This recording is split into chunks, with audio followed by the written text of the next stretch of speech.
من شرور أنفسنا ومن سيئات أعمالنا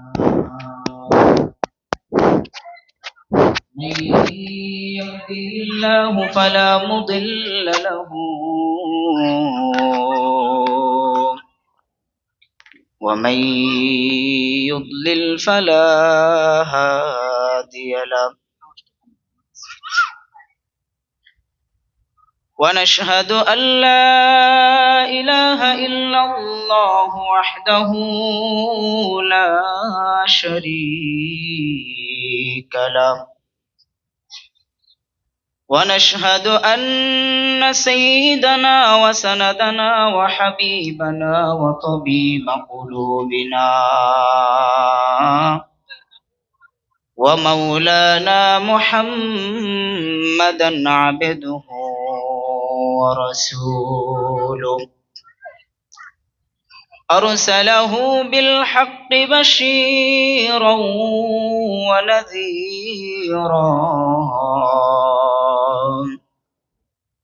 وداعيا إلى الله بإذنه وسراجا وقمرا منيرا أما بعد فأعوذ بالله من الشيطان الرجيم بسم الله الرحمن الرحيم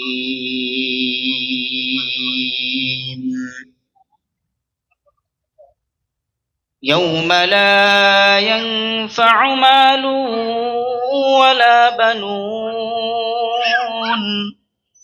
إلا من أتى الله بقلب سليم صدق الله مولانا العظيم وصدق رسوله النبي الكريم ونحن على ذلك لمن الشاهدين والشاكرين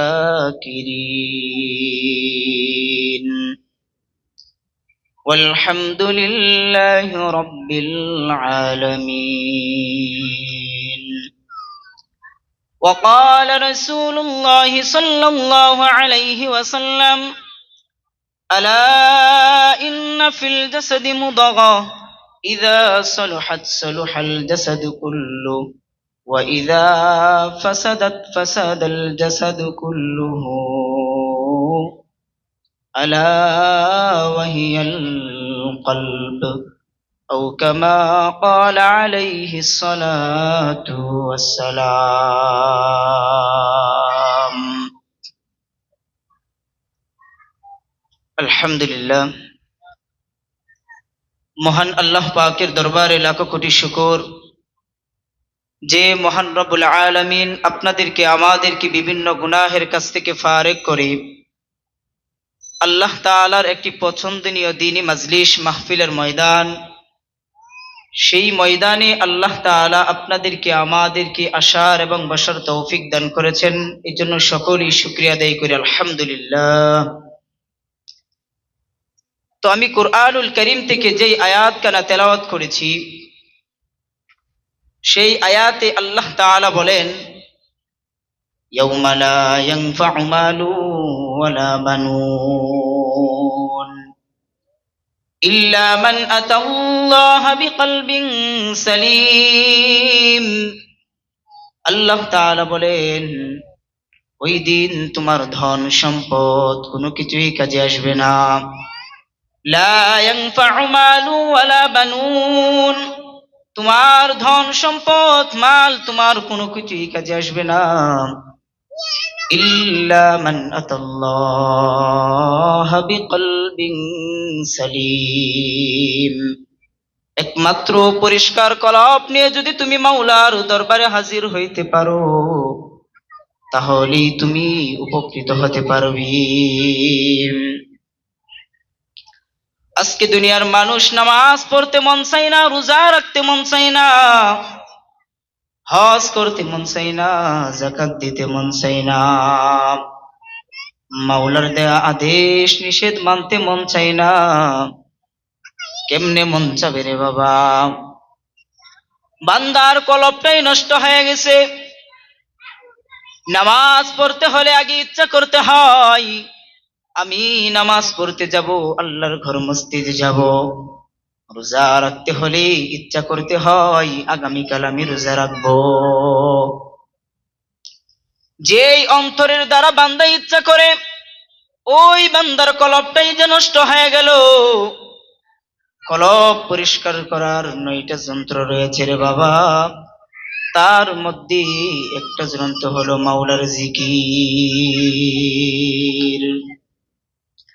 আল্লাহ তাআলা কুরআনুল কারীমের মধ্যে বলেন, ইয়া আইয়ুহাল্লাযীনা আমানু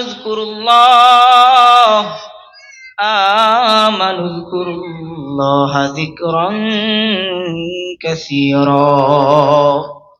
আল্লাহ তাআলা বলেন, ইয়া আইয়ুহাল্লাযীনা আমানু, হে ঈমানদাররা, উযকুরুল্লাহা যিকরান কাসীরা, উযকুরুল্লাহ, তোমরা আমি আল্লাহর জিকির করো। কত পরিমাণ মাওলার জিকির করবা? মাওলা বলেন যিকরান কাসীরা, ও বান্দা বেশি বেশি আমি আল্লাহর জিকির করো। মাওলার জিকিরের দ্বারাই বান্দার কলব শান্তি পায়। আলা বিযিক্রিল্লাহি তাতমাইন্নুল কুলুব, সাবধান জেনে রাখো, বিযিক্রিল্লাহি তাতমাইন্নুল কুলুব, মাওলার জিকিরের দ্বারাই বান্দার কলব শান্তি পায়। রাসূলুল্লাহ সাল্লাল্লাহু আলাইহি ওয়াসাল্লাম বলেন, আলা ইন্না ফিল জাসাদি মুদগা, ইযা সালুহাত সালুহাল জাসাদু কুল্লু, ওয়া ইযা ফাসাদাত ফাসাদাল জাসাদু কুল্লুহু, আলা ওয়া হিয়াল কলব। রাসূলুল্লাহ সাল্লাল্লাহু আলাইহি ওয়াসাল্লাম বলেন, আলা, সাবধান জেনে রাখো, ইন্না ফিল জাসাদি মুদগা, তোমাদের দেহের ভিতরে এমন একটা গোশতের টুকরা রয়েছে, যে গোশতের টুকরাটা যদি তোমার ঠিক হয়ে যায়, তোমার সারা অঙ্গ প্রত্যঙ্গই ঠিক হয়ে যাবে। আলা ইন্না ফিল জাসাদি মুদগা, ইযা সালুহাত সালুহাল জাসাদু কুল্লু, যদি তোমার গোশতের টুকরাটা ঠিক হয়ে যায়, তোমার সারা অঙ্গ প্রত্যঙ্গই ঠিক হয়ে যাবে। আর যদি ওয়া ইযা ফাসাদাত ফাসাদাল জাসাদু কুল্লু, আর যদি তোমার ওই গোশতের টুকরাটা নষ্ট হয়ে যায়, তোমার সারা অঙ্গ প্রত্যঙ্গই নষ্ট হয়ে যাবে। ও দুনিয়ার মুসলমান, যদিও তুমি দেখতেছো তোমার কোনো রোগ নাই, কিন্তু না না, তোমার যে রোগটা কলবের ভিতরে, ওইটা বুঝার মতো যোগ্যতা তোমার নাই। दूध मिलता है दूध वालों से, मीठा मिलता है मीठा वालों से, अल्लाह मिलता है अल्लाह वाला है। যদি তুমি দুধ পাইতে চাও, ও দুনিয়ার মুসলমান, যদি তুমি দুধ পাইতে চাও, দুধওয়ালার কাছে যাও। যদি তুমি মিষ্টি পাইতে চাও, তাহলে মিষ্টিওয়ালার কাছে যাও। যদি তুমি তোমার মাওলাকে পাইতে চাও, তাহলে আল্লাহ ওয়ালার কাছে যাও। যেইটা যেই জায়গায় পাওয়া যায় রে বাবা, সেই জায়গায় যাইতে হবে। দুনিয়ার মানুষ অসুস্থ হইলে ডাক্তারের কাছে যায়। দেহের যেমন ভাবে ডাক্তার রয়েছে, ঠিক তেমনি ভাবে রুহেরও ডাক্তার রয়েছে। দেহের মধ্যে মানুষের রোগ হলে যেমন ভাবে ডাক্তারের কাছে যাইতে হয় রোগ ভালো করার জন্য, ঠিক তেমনি ভাবেই কলবেরও ডাক্তার রয়েছে। ওই কলবওয়ালার কাছে, ওই আল্লাহওয়ালার কাছে গেলেই তুমি বুঝতে পারবে তোমার একটা দুইটা রোগ নয়, হাজারো লাখো রোগে তুমি আক্রান্ত। এখন প্রশ্ন আসতে পারে, এটা কেমন গোশতের টুকরা যেটা ঠিক হয়ে গেলে আমার সারা অঙ্গ প্রত্যঙ্গ ঠিক হয়ে যাবে, যেটা নষ্ট হয়ে গেলে আমার সারা অঙ্গ প্রত্যঙ্গই নষ্ট হয়ে যাবে? হাদিসের মধ্যে শেষের দিকে বলা হয়েছে আলা ওয়াহিয়াল কলব, সাবধান জেনে রাখো ওই গোস্তের টুকরাটার নামেই হলো কলব। যদি তোমার অন্তর ঠিক হয়ে যায়, মাওলার ভয় দিলে চলে আসবে, তাকওয়া দিলে চলে আসবে, তোমার দিলের মধ্যে আল্লাহর ভয় চলে আসবে, নামাজ পড়তে মন চাবে, রোজা রাখতে মন চাবে, হজ করতে মন চাবে, যাকাত দিতে মন চাবে। আর যদি তোমার এই কলব নষ্ট থাকে, তোমার কোনো কিছুই মন চাবে না ইবাদত করার। বান্দা যখন গুনাহ করে, বান্দা গুনাহ করার সাথে সাথেই বান্দার কলবের মধ্যে একটা কালো দাগ পড়ে যায়। ওই কালো দাগ ওঠানোর যন্ত্রই হলো মাওলার জিকির। এই জন্য হাদিসের মধ্যে এসেছে, সাহাবায়ে কেরাম জিজ্ঞেস করলেন, ইয়া রাসূলুল্লাহ, প্রত্যেকটা জিনিস পরিষ্কার করার যেমনই ভাবে যন্ত্র রয়েছে, কলব পরিষ্কার করার যন্ত্র কি? রাসূলুল্লাহ সাল্লাল্লাহু আলাইহি ওয়াসাল্লাম বলেন, লিকুল্লি শাইইন সিকালা ওয়া সিকালাতিল কুলুবি যিকরুল্লাহ। লিকুল্লি শাইইন সিকালা, প্রত্যেকটি জিনিস পরিষ্কার করার যেমন ভাবে রেত রয়েছে, যন্ত্র রয়েছে, ঠিক তেমনি ভাবে কলব পরিষ্কার করার যন্ত্র হলো মাওলা পাকের জিকির। বান্দা যখনই মাওলা পাকের জিকির করে, সাথে সাথে বান্দার কলব থেকে একটা একটা কালো দাগ মুছে যায়। আল্লাহ তাআলা কুরআনুল কারীমের মধ্যে বলেন, কারা সবচাইতে জ্ঞানী? الذين يذكرون الله قياما وقعودا وعلى جنوبهم ويتفكرون في خلق السماوات والأرض ربنا ما خلقت هذا باطلا। আল্লাহ তাআলা বলেন, কারা জ্ঞানী? আল্লাযীনা ইয়াযকুরুনাল্লাহ, যারা মাওলা পাকের জিকির করে, কিয়ামান ওয়া কুউদা, যারা দাঁড়ানো অবস্থায়, বসা অবস্থায় মাওলার জিকির করে।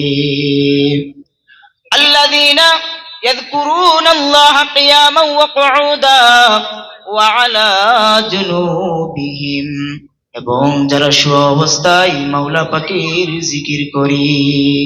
ওয়াতাফাক্কারুনা ফি খালকিস সামাওয়াতি ওয়াল আরদ, এবং মাওলার আসমান জমিন নিয়ে চিন্তা করি। আহারে, মাওলা যে জমিন বানাইলো, মাওলা কেমনে বানাইলো? মাওলা যে আসমান বানাইলো, মাওলা কেমনে বানাইলো?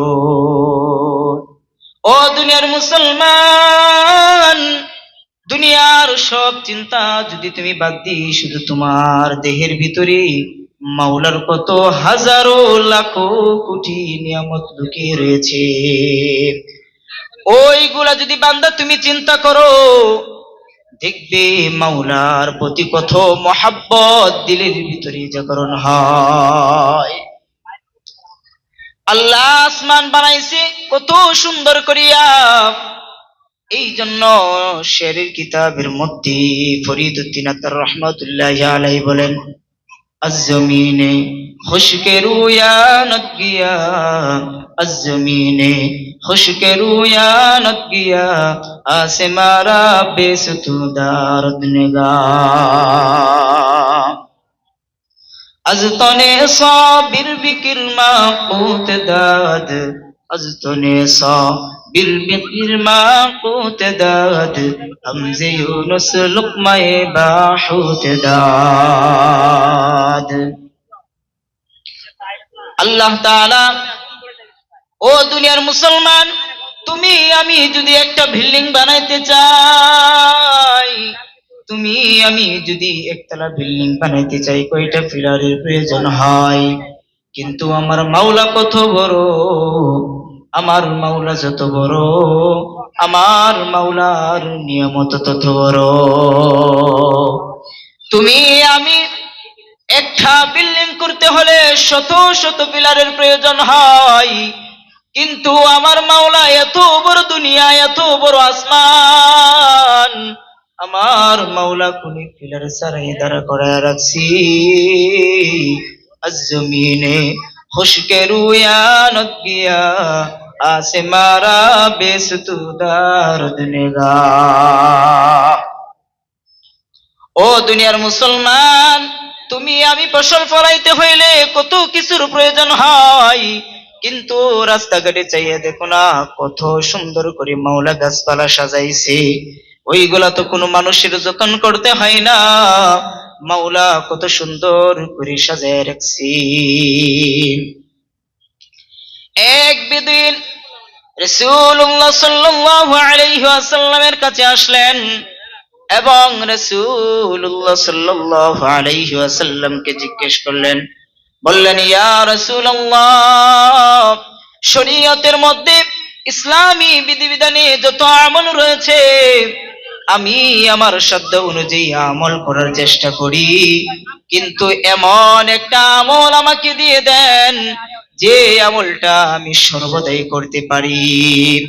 সাথে সাথে রাসূলুল্লাহ সাল্লাল্লাহু আলাইহি ওয়াসাল্লাম বললেন, আকসিরু যিকরাল্লাহ হাত্তা ইয়াকুলু মাজনুন, আকসিরু যিকরাল্লাহ হাত্তা ইয়াকুলু মাজনুন। এত পরিমাণে জিকির করো যেন দুনিয়ার মানুষ তোমাকে দেখলে মনে করে লোকটা কি পাগল। রাত্রি দিনে চলাফেরায় উঠা বসাই মাওলার জিকির করো। মাওলার জিকির করলে তোমার কলব থেকে কালো দাগ দূর হয়ে যাবে, মাওলার ইশক মোহাব্বত তোমার দিলের ভিতরে চলে আসবে।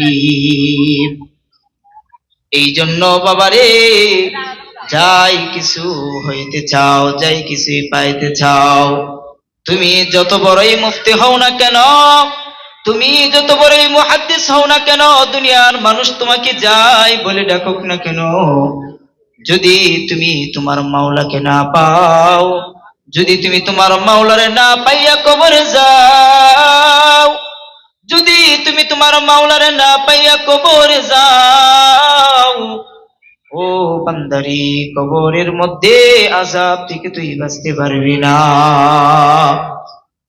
আল ইহসানু আন তা'বুদাল্লাহ কাআন্নাকা তারাহু ফাইন লাম তাকুন তারাহু ফাইন্নাহু ইয়ারাক। ও বান্দা, তুমি তোমার এমন হালতে মাওলার ইবাদত করো যেন তুমি তোমার মাওলাকে না দেখে দেখতে পাচ্ছ। যদি তোমার মধ্যে হালত যদি পয়দা না হয়, কমপক্ষে হালত তোমার মধ্যে তৈরি করো, আমার মাওলা আমাকে দেখতেছে, আমি যেখানে যাই না কেন আমার মাওলা আমাকে দেখতেছে। ওয়া হুয়া মাআকুম আইনামা কুনতুম, বান্দা তুই যেখানেই থাকো তোমার সাথে তোমার মাওলা থাকবে। আমার সময় এত শেষ।